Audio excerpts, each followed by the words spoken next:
103 Selopos FM, Beyond Information. Sobat Selopos, bincang gizi bersama dengan Persaigi kali ini akan mengambil tema terkait dengan mengenal MPASI. Ya, seperti biasa, untuk Sobat Selopos yang ingin bergabung bersama kami, silahkan Anda bisa bergabung, berpartisipasi di 081226 103 103. Sampai 60 menit ke depan, saya Nur Atmaja akan mengawal Anda untuk berbincang bersama tamu saya, seorang ahli gizi dari Persagi, yaitu ada Mbak Atika Putri Indrasari SGZ gitu ya, sarjana gizi. Selamat sore Mbak Atika.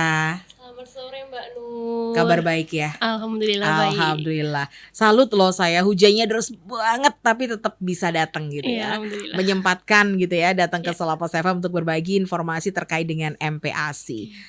Oke, Sobat Selopos, kita tahu yang namanya MPASI, makanan pendamping ASI.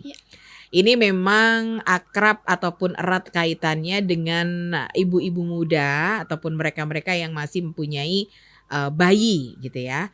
Nah, kalau boleh tahu untuk dasarnya dulu nih MPASI, karena sekarang ini kan kita memang terus dijejali informasi bahwa ASI eksklusif 6 bulan dan lain sebagainya gitu ya. Tapi masih ada juga, meskipun kita sudah bisa dibilang sudah sangat masif lah untuk ASI eksklusif adalah 6 bulan, tapi masih juga banyak orang tua yang merasa bahwa ASInya tuh kurang banyak. Jadi si anak tuh harus dikasih makanan tambahan sebelum 6 bulan misalnya. Nah, sebenarnya fungsi sendiri dari MPASI ataupun dasarnya MPASI ini seperti apa sih, Mbak? Oke, MPASI ya. MPASI sendiri itu kan kepanjangan dari makanan pendamping ASI ya Mbak ya. Kak ya. Nah, kapan sih sebenarnya MPASI itu diberikan? Normalnya itu kan 6 bulan ya minimal. Kalau anak itu udah usia 6 bulan setelah lepas eksklusif ya. Itu. Jadi baiknya itu kan memang kita memberikan ASI eksklusif. Jadi dari bayi lahir dari usia 0 sampai dia 6 bulan itu kita memberikan ASI eksklusif. Jadi memang benar-benar full ASI. Ya, nah, kenapa harus 6 bulan diberikannya? Karena bayi yang sudah usia 6 bulan itu gizinya perlu ditambah ya. Kebutuhan gizinya tidak cukup hanya diberikan ASI aja. Jadi makanya perlu diberikan makanan pendamping seperti itu. Tapi pada beberapa kasus ya Mbak ya, itu kan ASI itu tidak cukup. Ada beberapa hal tidak cukup. Jadi ada yang pemberian makanan secara dini. Kadang ada yang diberikan 4 bulan sudah diberikan makanan. Tapi itu atas anjuran dokter. Jadi pada kriteria bayi tertentu seperti itu. Oke. Dan istilahnya gizi yang dipilih ataupun makanan-makanan yang dipilih ini memang sekarang ini kan banyak sekali makanan-makanan yang konon katanya dianjurkan, and the blah, padahal kan yang namanya bayi kayaknya segala macam bisa diberikan gitu ya, karena memang masih masa pertumbuhan, dia butuh semuanya gitu. Nah, ini untuk pemilihan sendiri, variasi dari makanan-makanan pendamping ASI ini apa aja nih Mbak? Oke, itu sesuai dengan usianya. Jadi bertahap dari usia bayi itu usia 6 sampai 8 bulan itu yang pertama. Karena pada tahap ini tahap pengenalan ya. Tahap awal itu tahap pengenalan. Jadi teksturnya pun juga disesuaikan. Jadi tidak harus langsung diberikan makanan yang padat. Karena apa? Karena kan pada usia ini bayi itu masih belajar, jadi belajar mengunyah, masih menelan seperti itu, apalagi belum tumbuh gigi. Ada yang belum tumbuh gigi, jadinya bagaimana caranya tekstur makanan itu bisa dicerna baik oleh anak atau bayi seperti itu. Nah, pada usia 6 sampai 8 bulan itu biasanya diberikan makanan yang teksturnya lembut, lunak ya. Jadi lunak ini biasanya diberikan jenis makanan seperti bubur saring, pure atau bubur murni seperti itu. Biasanya kalau misalkan pemberian buah ya buah yang di blender disaring lagi seperti itu, atau makanan yang tetap lengkap ya, komposisinya lengkap, ada harus secara dengan gizi seimbang juga lengkap nutrisinya, terus disesuaikan teksturnya, dilembutkan seperti itu. Nanti bertahap, tidak hanya usia 6 sampai 8 aja, tapi nanti mulai naik usia ya, 9 bulan itu mulai naik tekstur. Seperti itu. Mulai bertahap lagi teksturnya menjadi lebih kasar seperti itu. Mungkin lebih yang awalnya di blender, sekarang mulai dicincang atau dicacah seperti itu. Nanti 6 sampai usia 6 sampai 9 sampai 11 bulan. Nanti setelah itu kan 1 tahun. Nah, 1 tahun itu udah masuk menu keluarga. Bisa makan menunya sama kayak orang tuanya gitu ya. Tempe goreng, tahu goreng, ikan dan lain sebagainya gitu. Nah, saya sering kali mungkin makanan saring ya, ini apa ya, istilahnya makanan saring dan juga di blender gitu. Tapi bingung nggak sih istilahnya, kan kalau tadi dibilang bahwa MPASI ini juga memperkenalkan bayi untuk mengenal rasa, tekstur gitu. Apa kabarnya kalau misalnya semua bahan-bahan itu kan dicampur nih? Selama ini tuh misalkan baru bikin bubur bayi misalnya, yang ati disaring, ditambah lagi sama buburnya, belum lagi sayurannya dioblok jadi satu gitu. Ini emang gak bingung gitu. Rasanya kan terus jadi entah ya gitu. Nah, ini gimana sih? Iya, mungkin jadi banyak pertanyaan ya, Mbak ya. Tapi kalau kita sendiri, mungkin orang dewasa melihat itu seperti nanti rasanya gimana ya, amis banget, enak, seperti itu ya. Tapi sebenarnya bayi itu belum bisa benar-benar merasakan ya, Mbak ya. Jadi pada usia-usia awal itu kayak misalkan kadang ada orang tua, ini rasanya hambar, nanti anaknya mau nggak ya gitu kan. Terus ditambahin gula, tambahin garam seperti itu. Padahal anak itu belum boleh sebenarnya. Belum bisa merasakan juga itu rasanya apakah asin atau manis ataukah amis seperti itu. Tapi mereka lebih dikenalkan pada teksturnya gitu. Kadang kan ada yang anak-anak menolak, nggak mau gitu, nggak mau makan. Jadi itu tutup mulut, kadang disampar, nggak mau sama sekali makan. Nah, itu mungkin teksturnya kurang cocok untuk anak tersebut seperti itu. Jadi makanannya seperti itu. Jadi saya ada tetangga gitu. Memang sampai sekarang usia TK ini sama sekali tidak doyan nasi. Jadi minumnya cuma susu dan biskuit dan kering-kering. Apakah ini juga termasuk yang anak yang tidak sangat picky terhadap tidak cocok dengan yang lembek-lembek. Jadi dia makannya tuh yang kering. Misalnya kuah dan lain sebagainya sama sekali nggak doyan gitu ya. Tempe pun juga nggak doyan.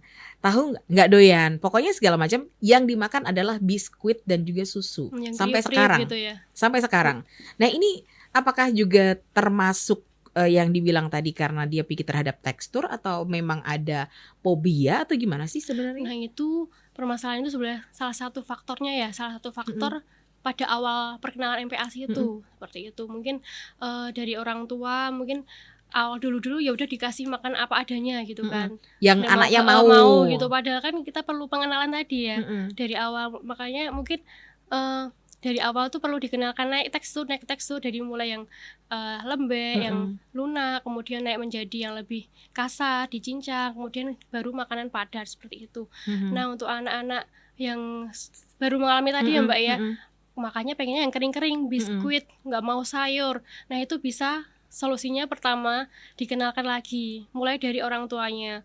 Jadi bisa makan bersama kalau bisa. Jadi ini loh bapak ibu itu baru makan. Jadi ntar anaknya bisa menirukan. Oh, ada sayur ya udah saya icip seperti itu. Jadi bisa salah satunya dikenalkan seperti itu. Karena kalau hanya menuruti anak aja ya udah yang penting anaknya mau makan. Tapi ya itu biskuit banyak gitu. Tapi kan itu kebutuhan gizinya belum tercukupi. Apalagi biskuit kan manis, nggih. Jadinya hanya paling karbohidrat. Jadi kan anak itu perlu nutrisi yang lengkap seperti karbohidrat, protein, lemak hewani, lemak nabati seperti itu, sayur dan buah. Jadi kalau lihat nasi itu si anak ini kayak geli. Jadi misalkan ditempel di tangan aja langsung minta mandi. Jadi kayak fobia kayak fobia mungkin ya, atau tapi kok fobia kok banyak banget. Segala macam nasi dan lauk-lauknya nggak mau semua gitu. Ataukah karena memang dia nggak suka tekstur basahnya, atau ya mungkin bisa karena teksturnya, atau mungkin ini kelihatan enggak ini ya, kurang enak gitu kali kurang ya. enak gitu. Oke. Mungkin bisa diganti sama kentang, bahkan nanti kriuk-kriuk karbonya diganti kentang, sayurnya juga diganti baiklah. Jadi yang karbo yang lain ya. Iya, karbo yang lain. Oke, baik. Berarti kan nanti kita lanjutin lagi ya tentang MPASI, dan saya yakin juga untuk Sobat Selopos pun juga yang punya pertanyaan ataupun yang punya permasalahan terkait dengan MPASI, silakan saja sampaikan di 081 226 103 103.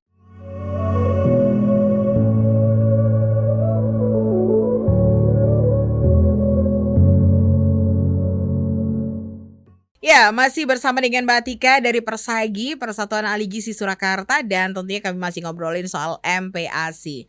MPASI ini adalah sesuatu yang bisa dibilang sepele, nggak sepele juga, karena masalah makanan gitu ya, makanan untuk bayi. Apalagi mungkin juga kita masih misalnya nih ada seseorang keluarga yang punya bayi, keluarga baru, kemudian menitipkan kepada orang tua, di mana orang tuanya ini masih punya pola asuh zaman dulu misalnya. Kalau yang dulu-dulu mungkin anak kecil dikasih teh, dikasih minuman macam-macam, ini masih oke-oke aja. Toh sekarang anak saya juga sehat-sehat aja, padahal mungkin dengan kandungan-kandungan minuman-minuman yang ada ini mungkin justru tidak disarankan begitu. Mbak Tika, sebenarnya kalau untuk anak kecil, ini mitos nggak? Anak kecil itu jadi dikasih teh nanti penyerapan gizinya kurang dan lain sebagainya. Sebenarnya gimana sih? Oke, ya menjadi problematika juga ya Mbak ya. Jadi kalau anak dititipin ke orang tua, ke pengasuh, jadi adanya makan apa ya udah dikasih itu gitu. Apalagi teh ini kan enak, seger, apalagi kasih es kan, es teh gitu kan seger. Nah sebenarnya secara gizi itu boleh nggak gitu kan teh diberikan pada anak gitu. Jadi kita lihat kalau untuk teh sendiri ya, teh itu kan ada yang namanya tanin ya Mbak ya, ada tanin. Tanin itu kalau diminum secara terus menerus sering dikasihkan, apalagi pada anak ya. Pas anak itu kan masa pertumbuhan dan perkembangannya kan sedang meningkat ya. Nah itu akan menghambat untuk penyerapan nutrisinya seperti itu. Nah beberapa anak itu kan memiliki metabolisme yang beda-beda ya Mbak ya. Penyerapan nutrisinya juga berbeda. Mungkin ada yang lebih sensitif, lambung atau ususnya itu sensitif gitu kan. Jadi kalau misalkan terlalu sering minum minuman yang mengandung tanin, kafein atau mungkin yang manis-manis, nanti juga penyerapan nutrisinya akan terganggu gitu kan. Yang seharusnya bisa optimal, tapi karena habis mengkonsumsi tadi jadinya terganggu seperti itu. Jadi memang perlu dibatasi ya. Apalagi kalau kita melihat anak yang loh kok berat badannya kurang ya, udah kurang. Nah itu bisa di cross check lagi, ngasih makannya apa aja sih gitu kan. Oh ternyata tadi ada kebiasaan, oh ternyata ada sering minum teh, sering makan makanan yang manis-manis seperti itu. Jadi memang lebih baiknya untuk makanan-makanan seperti itu atau minuman seperti itu dibatasi gitu. Jadi di ini aja ya, apa namanya, istilahnya boleh sih, cuma tidak sering gitu ya. Kalaupun misalnya teh juga bukan jadi minuman utamanya ya. Bukan, tapi kadang anak jadi tergantungan, pengennya lagi seperti itu. Ya apalagi misalnya anak kecil dikasih gelas pakai yang dingin-dingin langsung biasanya langsung gitu ya. Oke, nah ini berarti kalau misalkan teh nggak boleh banyak-banyak, anak kecil ini bagusnya dikasih apa aja selain susu dan sufor ataupun ASI loh ya. Biasanya apa aja yang bisa diberikan? Bisa nanti kalau sudah anak lebih dari 1 tahun ya, itu bisa diberikan kayak jus. Tapi kalau misalkan jus itu juga jangan terlalu banyak ya untuk anak. Jus itu paling kalau 1 gelas air mineral paling setengahnya aja, jangan banyak-banyak seperti itu. Jadi yang sebenarnya untuk anak itu pertumbuhannya itu didukung oleh makanan yang tinggi protein hewaninya, proteinnya. Nah itu dari protein hewani, misalkan kayak daging, telur, ayam seperti itu. Kalau untuk minumnya bisa diberikan jus tadi, misalkan jeruk baby dibikin diperas, itu kan nggak apa. Itu kan tinggi vitamin C juga ya. Vitamin C itu kan bagus untuk penyerapan Fe atau zat besi. Jadinya bagus untuk biar HB atau zat sel darah merahnya itu bagus. Seperti itu. Oke. Nah Mbak, sekarang kemarin sempat di beberapa lokasi dan memang ini masih menjadi isu nasional adalah terkait dengan stunting. Iya. Nah, ini memang kalau melihat anak-anak yang didiagnos stunting, ini kan looknya kayak orang tidak ada kelainan apapun karena memang tidak ada kelainan ya, normal-normal saja. Cuma kandungan gizinya di bawah apa ya, di bawah normal kah? Atau di bawah rata-rata atau masih kurang gitu. Tapi belum gizi buruk juga. Bener gak sih? Iya. Nah, ini gimana? Istilahnya apa saja yang harus diperhatikan oleh ibu-ibu ini supaya apa ya istilahnya anaknya ini tidak masuk ke dalam stunting karena looknya masih biasa aja gitu ya. Kadang-kadang orang tua juga nggak aware bahwa anaknya stunting padahal mungkin anaknya udah stunting. Nanti kalau dilihat kok anaknya kurus, emang begitu kok pawaannya kayak gitu gitu ya. Nah ini gimana? Oke. Ngomongin tentang stunting ya Mbak. Jadi stunting itu ada juga stunting karena memang status gizinya gizi buruk, bisa juga karena perawakan. Jadi beda ya.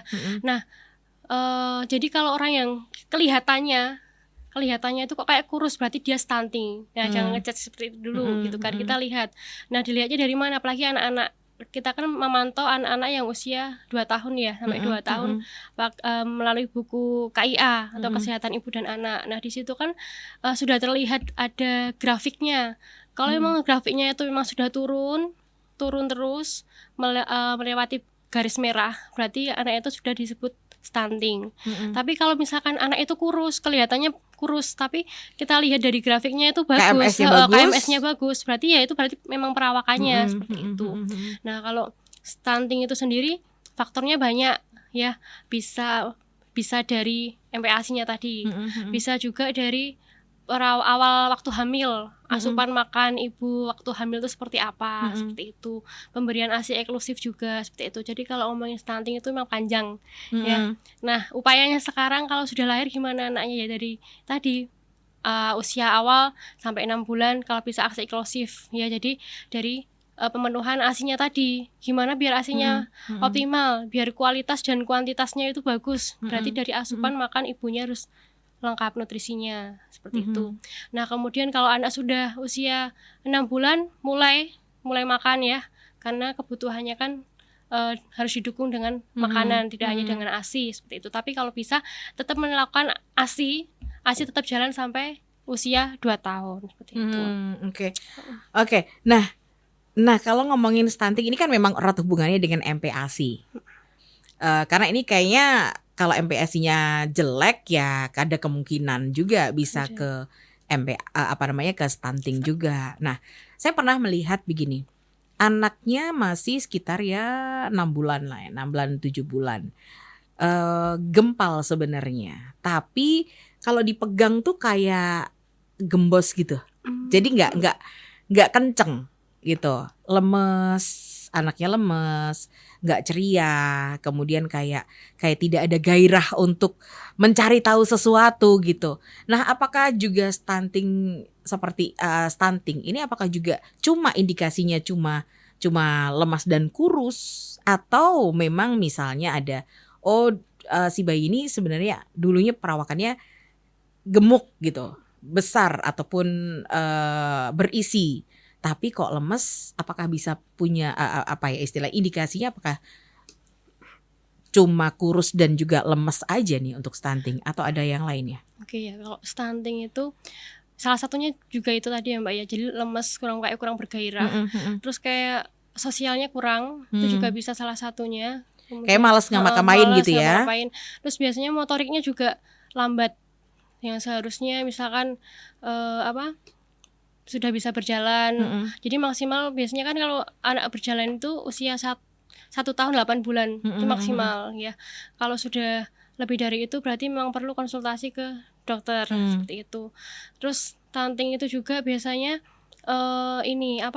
ada penyakit penyerta juga. Kebanyakan kalau saya di rumah sakit anak-anak yang terkena TB paru, pneumonia seperti itu, mereka berat badan dan tinggi badannya kurang. Itu.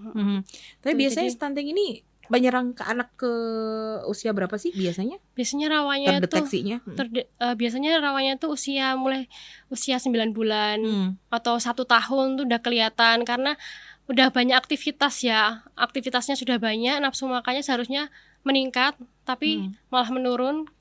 Nah jadinya itu tadi berat badannya kadang nggak bisa naik, apalagi sering bapil, sakit, terus berat badannya udah bisa naik sebulan 1 on, tiba-tiba sakit malah turun sampai 3 on. Nah itu jadi PR orang tua. Nah jadinya seperti itu. Jadi kalau misalkan anak menemukan anak yang baru sakit, yaitu fokus penyembuhan sakitnya dulu, kemudian baru dioptimalkan berat badannya lagi. Jadi PR orang tuanya gitu kan, supaya bisa mengejar berat badannya tadi agar anak tidak stunting. Karena kalau emang berat badan kurang, kalau kita lihat di buku KMS-nya tadi ya, berat badannya kurang, tinggi badannya kurang, itu nanti tidak hanya mempengaruhi dari kelihatan fisiknya aja, tapi juga mempengaruhi kognitifnya.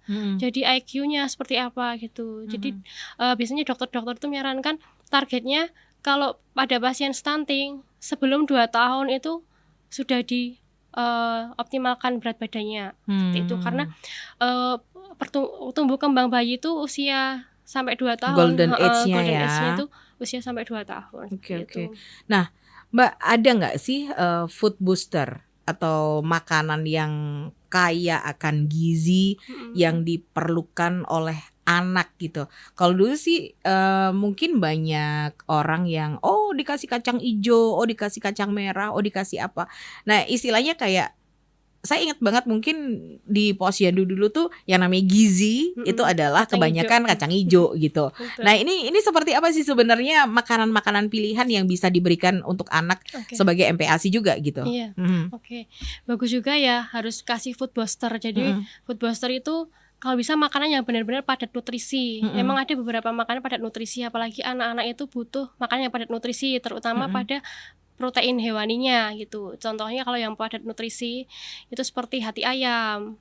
Pantesan ya kalau banyak ibu-ibu dulu tuh pasti pakai hati ayam ya. Gitu, hati ayam. Kemudian daging merah, kemudian telur tapi kuningnya telur itu bisa menjadi food boosternya. Kemudian ceker itu juga bisa. Ceker ayam kaldunya itu bisa diberikan. Kadang ada yang ini ada dimasak ya, jadi bikin kaldu kayak misalkan chicken broth seperti itu, dimasak sampai 24 jam. Nah itu nanti kaldunya bisa diberikan food boosternya untuk anak seperti itu. Itu dengan api yang kecil. Kemudian selain itu jadi anak-anak itu aman lebih untuk tiap hari ya? Bagus tiap hari. Jadi bisa untuk imun booster juga. Untuk kayak misalkan kaldu-kaldu seperti itu. Terus sumsum tulang itu juga bisa, sumsum tulang ayam atau mungkin ceker itu tadi ya. Nanti bisa dimasak, direbus sampai ya minimal 4 jam sampai 8 jam itu juga bisa. Slow cook semua ya? Iya, slow cook semua. Itu nanti bisa bisa jadikan food boosternya juga. Setiap hari bisa konsumsi itu. Jadi apalagi nanti kayak jelly ya, bentuknya kan seperti jelly, nanti masuk kulkas seperti jelly. Nah biasanya kan anak doyan itu. Oh gitu ya, justru mungkin kalau orang dewasa agak geli ya. Iya geli. Kok si ceker ini jadi kayak ngelitrak gitu ya. Tapi anak malah itu bagus juga buat imun booster. Untuk orang tua pun juga bagus gitu. Soalnya kan tinggi kolagen. Dari hasil maksudnya tadi kan penyerapan nutrisnya kan keluar semua ya, kolagennya dari itu. Berarti memang harus slow cook ya. Slow cook. Jadi misalkan masak pun juga harus apinya kecil sekali ya. Oke. Berarti jadi presto dong nanti tulang-tulangnya. Iya, tulangnya ntar nggak dipakai, hanya kuahnya aja. Oke. Ini khusus untuk kaki ayam, chicken feet, ceker, atau ada misalnya ngerebus tulang belulang aja deh semuanya diremekin gitu ya, biar sumsumnya keluar, terus istilahnya rebus. Iya, direbus ya, slow cook tadi. Nanti masih ada tambahan kayak misalkan wortel, kemudian daun bawangnya seperti itu. Nah, ini wortel, daun bawang ini kan kalau di slow cook nanti kan jadinya halus gitu kan. Nah, ini apakah juga dimasukinnya sesuai atau barengan dengan tulang, atau nanti deh akhir-akhir aja gitu? Sama itu nanti biasanya nunggu 1 jam dulu. 1 jam jadi ayamnya dulu, misalkan ceker ya atau tulang iga seperti itu, 1 jam dulu, nanti baru wortelnya masuk. Nanti kayak misalkan daun bawang sama seledrinya itu setengah jam sebelum selesai, diangkat. sebelum Oke, diangkat oke. seperti itu.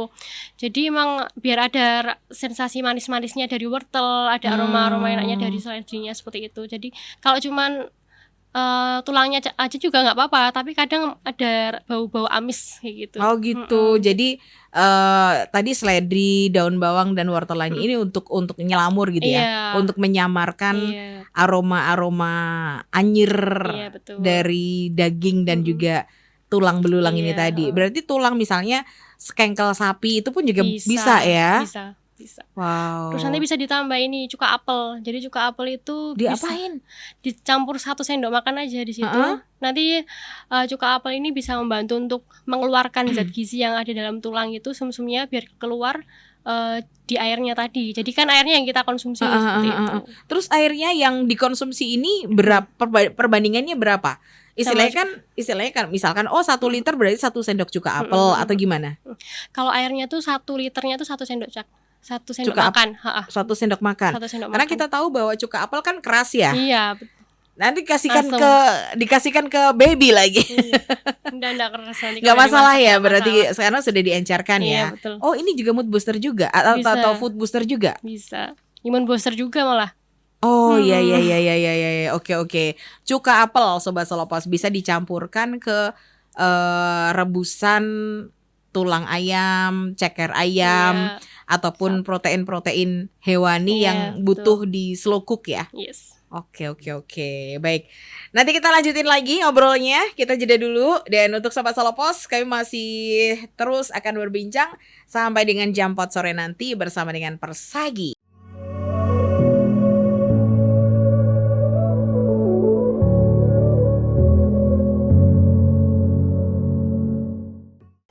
Ya, masih bersama Mbak Tika Putri Indrasari Sarjana Gizi. Beliau adalah ahli gizi dari Persagi. Dan tentunya kami masih ngobrolin soal MPASI. Ini adalah sesuatu yang sering kali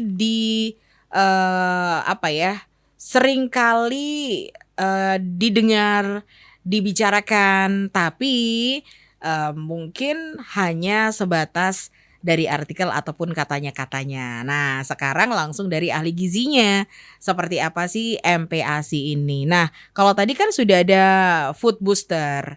Ya, caranya bikin juga seperti apa. Ternyata ceker ayam, sumsum tulang atau tulang ayam. Ini kalau di slow cook bisa menjadi food booster yang dibutuhkan oleh bayi ataupun orang dewasa gitu ya. Meskipun yang klitrak-klitrak ini pun justru ini yang dicari sebenarnya. Iya. Saya tiwas kalau kayak gitu udah saya buang gitu ya.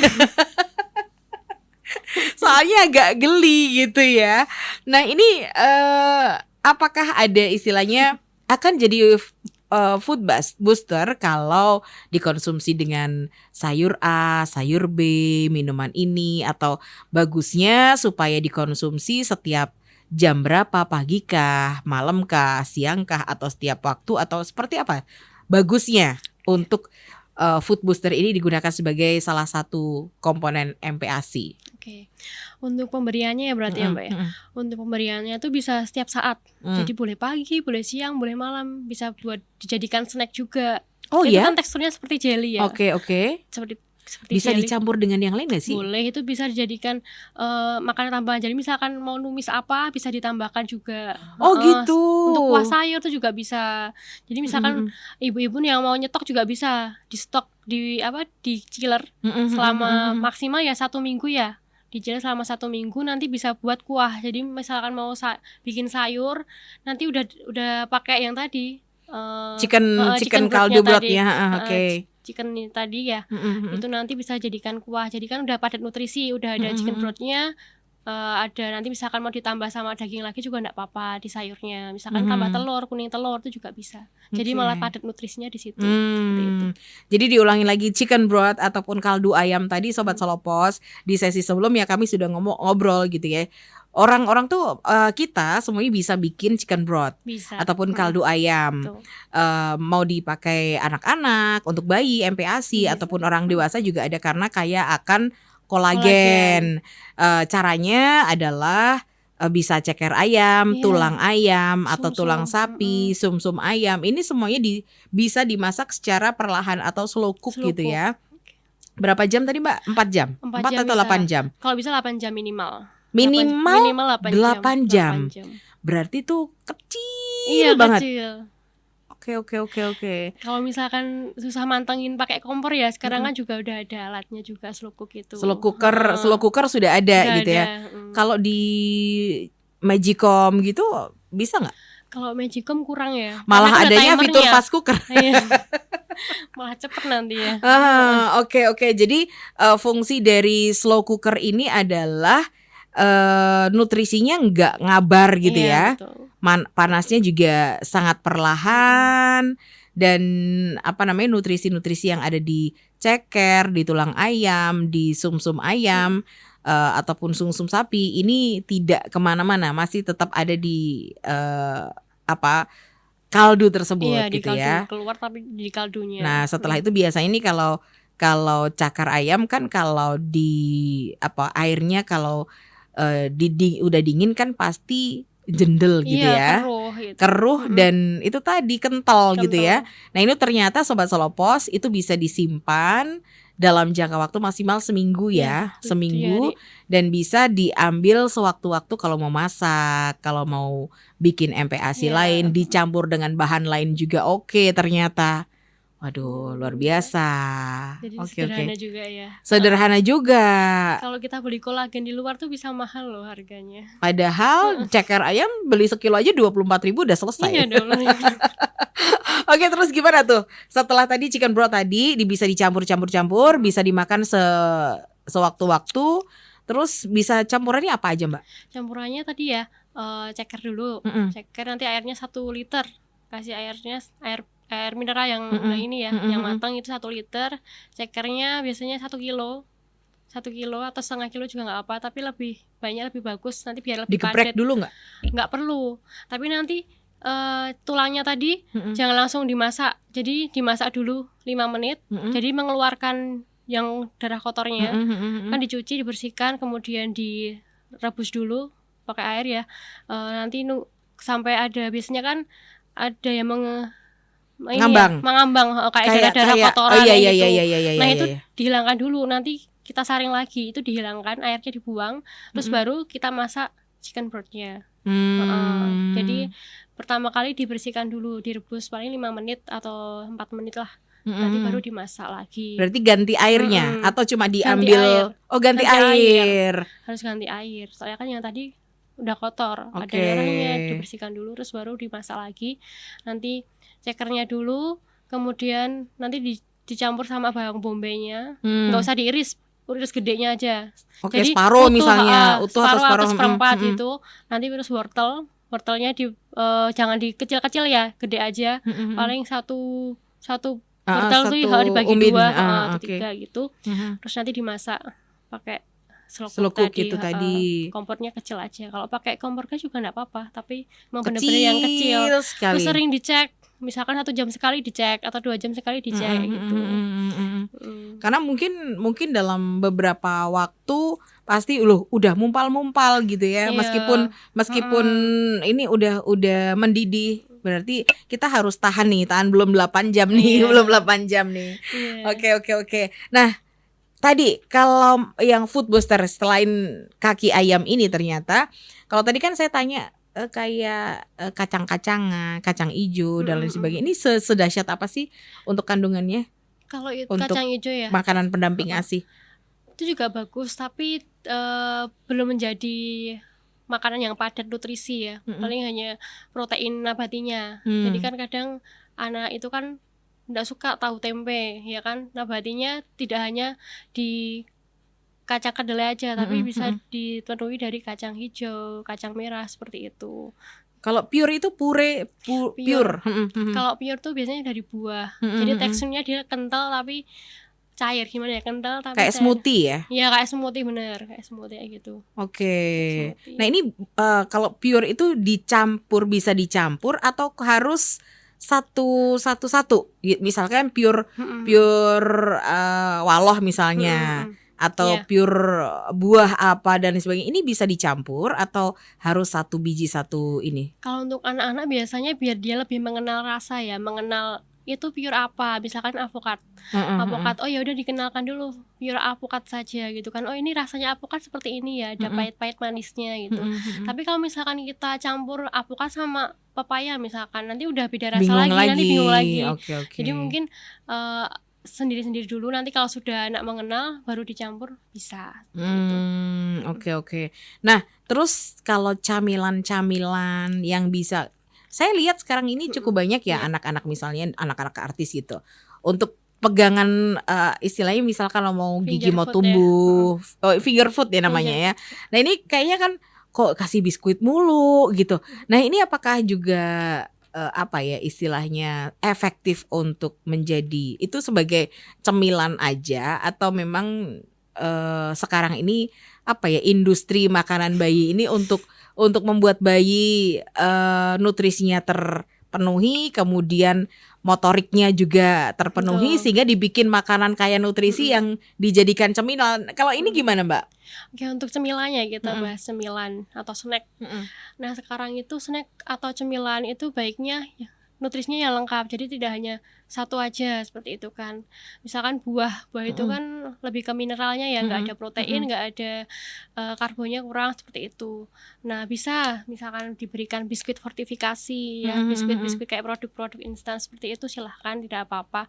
Itu kan seperti bisa untuk pegangan, jadi ada yang bentuknya bulat, ada yang kayak Avenger seperti itu kan bisa untuk merangsang motorik anak juga, belajar supaya anak bisa memegang makanan, kemudian bisa memasukkan makanan ke mulut seperti itu. Nah untuk teksturnya itu kan biasanya lebih ke padat ya, keras. Nah itu bisa untuk merangsang gigi juga, jadi kayak terapi gigi gitu kan, supaya giginya cepat tumbuh seperti itu, enggak apa-apa.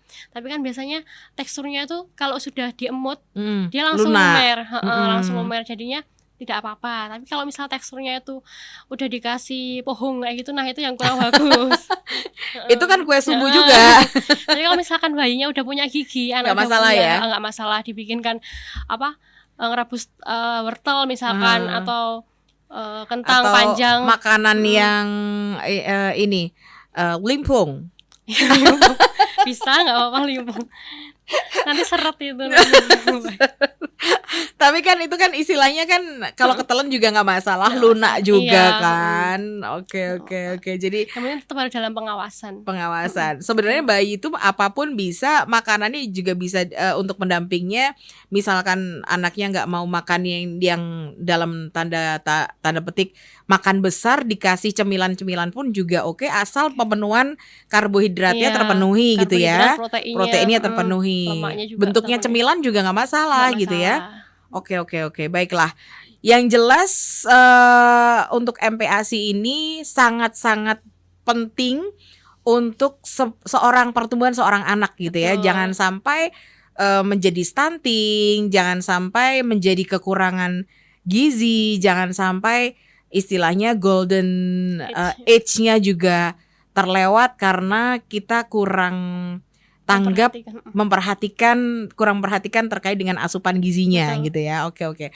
Baik, terima kasih Mbak Tika untuk waktunya, untuk bahasannya hari ini. Semoga saya bermanfaat untuk Sobat Selopos yang ada di rumah ya. Oke, terima kasih Mbak. Oke, dan Sobat Selopos, saya Nur Atmaja menuntaskan bincang sore bersama Persagi hari ini, dan masih akan menemani Anda selepas update informasi dalam Kilas Peristiwa.